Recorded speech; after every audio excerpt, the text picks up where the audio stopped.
کہ آخر یہ لوگ اپنا آبائی علاقہ چھوڑ کر مشرق کی طرف ہندوستان کی زمینوں پر آ کر کیوں آباد ہوئے؟ اس کا ایک ممکنہ جواب یہ ہے کہ شاید ان کے اپنے ہم وطنوں سے اختلاف پیدا ہو گئے تھے، جس پر وہ اپنا آبائی وطن چھوڑ کر مشرق کی طرف ہجرت کر گئے۔ دوسرا یہ کہ جس علاقے میں وہ آباد تھے وہاں کی آبادی بڑھ گئی تھی کہ ان کو نئی جگہ کی تلاش میں نکلنا پڑا، یا پھر ان کو اپنے آبائی وطن سے جلا وطن ہونا پڑا، یا پھر وہ اپنی مرضی سے نئی زمینوں کی کھوج میں یہاں پہنچ گئے۔ بہرحال وجہ جو بھی رہی ہو، مگر اس عقیدے کی بنیاد رگ وید، اوستا کی زبان اور ہندی جرمنی بولیوں جو یورپ کی اکثر قومیں استعمال کرتی ہیں مماثلت پائی جاتی ہے، اور دیگر چیزوں کے متعلق جیسا نباتات کے علم بھی یکساں تھا۔ یہ مماثلت اس چیز کا پختہ ثبوت تو نہیں کہ یہ لوگ واقعی وہاں سے آئے تھے۔ بہرحال جسمانی ساخت کے اعتبار سے برصغیر میں ایسے لوگ موجود تھے جن کے متعلق قیاس کیا جا سکتا تھا کہ ان کی نسل اور یورپی لوگوں کی نسل ایک ہی تھی۔ اب یہ لوگ کب اس خطے میں آ کر آباد ہوئے، اس کے متعلق بھی متعدد آراء پائی جاتی ہیں۔ اصل میں یہ آریہ سماج کا وہ اولین دور ہے جسے رگ ویدی ایت کہا جاتا ہے، جو ہندو مذہب کی قدیم ترین کتابیں ہیں، اور انہی کتابوں سے اس وقت کے متعلق معلومات ملتی ہیں۔ بعض کے خیال میں رگ ویدی ایت کی تصنیف تقریباً 4000 سال قبل مسیح کی ہے، مثلاً جسکوبی اور تلک، لیکن اس رائے کو زیادہ اہمیت حاصل نہیں ہوئی۔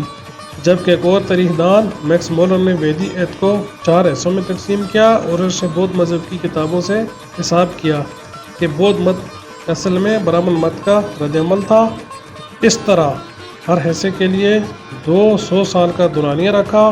اس حساب سے اس نے 1200 سال قبل مسیح کے آس پاس کا دور بتایا، لیکن بعض خطبے اور دیگر اشیاء ایسی دریافت ہوئیں کہ اس سے لگتا ہے کہ آرین نسل کے یہ لوگ 1600 قبل مسیح کے قریب اس علاقہ میں آباد تھے، اور جس علاقہ میں وہ شروع میں آباد ہونا شروع ہوئے وہ موجودہ پاکستان، ہندوستان کا شمالی مغربی علاقہ اور افغانستان کا علاقہ تھا۔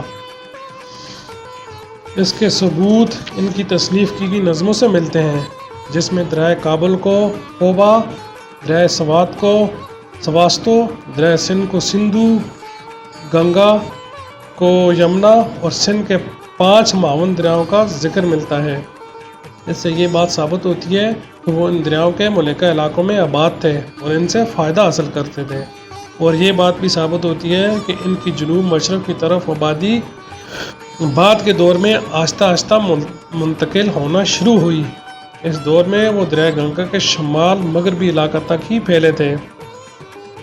یہ مختلف قبیلوں میں تقسیم تھے جن کی تعداد کافی تھی، جیسا کہ انو، یادو، سوردس، درائیو، پورو، سرسوتی، بھرت، ترشو اور کئی دوسرے چھوٹے چھوٹے قبیلے۔ ان کے چھوٹے چھوٹے قبیلے اکثر آپس میں لڑتے رہتے تھے۔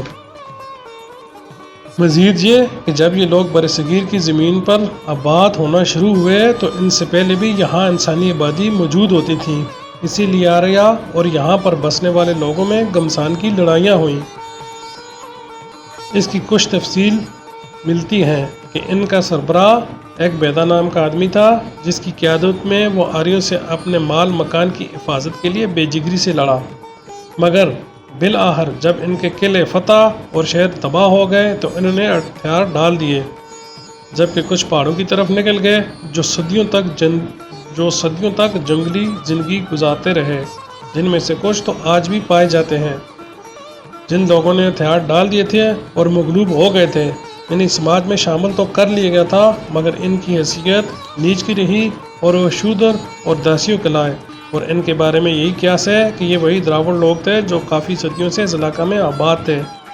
پیدا کے ماتحت جن 3 قبیلوں کا ذکر ملتا ہے وہ یہ تھے، آج، سگرو اور یاکشو، اور انہی ناموں سے معلوم ہوا کہ یہ تھے غیر آرین۔ سردار بیدا کے ساتھ جو لوگ تھے ان کی شکلیں اور قد و قامت آرین سے بالکل مختلف تھے۔ ان کے رنگ کالے اور قد پستہ، جبکہ آرین لوگ گورے اور دراز قد ہوتے تھے۔ اس طرح مغلوب ہونے والوں کو غلام بنا کر سماج میں شامل کر دیا گیا۔ آرین پیشے کے لحاظ سے زراعت پیش آتے اور مال و مویشی پالتے تھے، جس میں گائے، بھیڑ، بکری، گھوڑے اور دیگر جانور ہوتے ہیں۔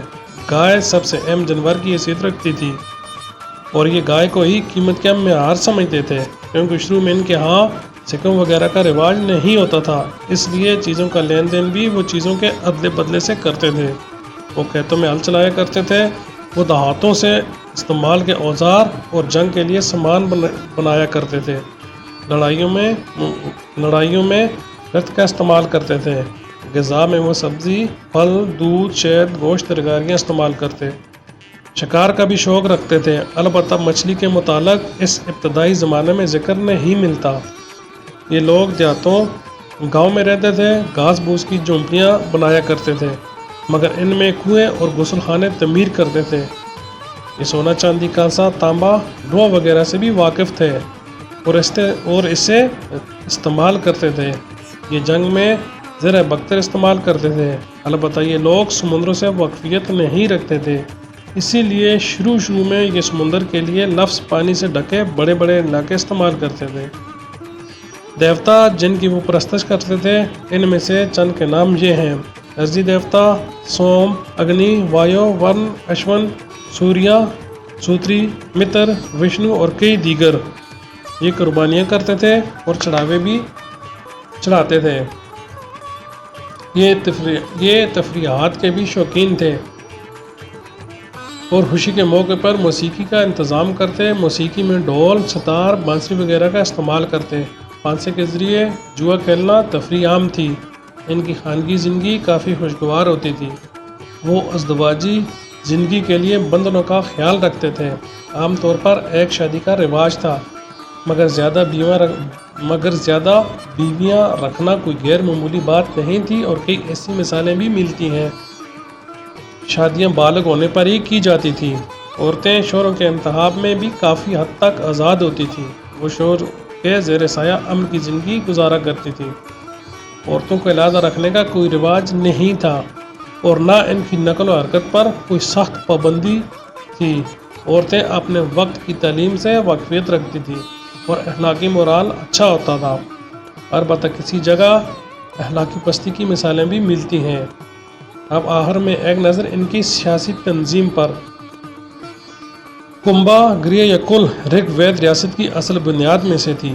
کئی کنبوں سے مل کر ایک گرام بنتا تھا اور کئی گراموں سے مل کر جرگہ، ضلع یا وش بنتا تھا اور کئی وشوں سے مل کر قبیلہ یا جن کی تشکیل ہوتی تھی۔ قبیلہ ایک سردار راجن کے ماتحت ہوتا تھا اور یہ اکثر موروثی ہوتا۔ راجہ ان کی لڑائی میں قیادت کرتا اور روزمرہ کے دیگر امور چلاتا اور انصاف کرتا۔ اس کو لوگ نذرانے وغیرہ پیش کرتے، لیکن ٹیکس یا محصول وغیرہ کا رواج نہیں تھا۔ البتہ راجہ کلی طور پر اپنی من مانی کے لیے آزاد نہیں ہوتا تھا۔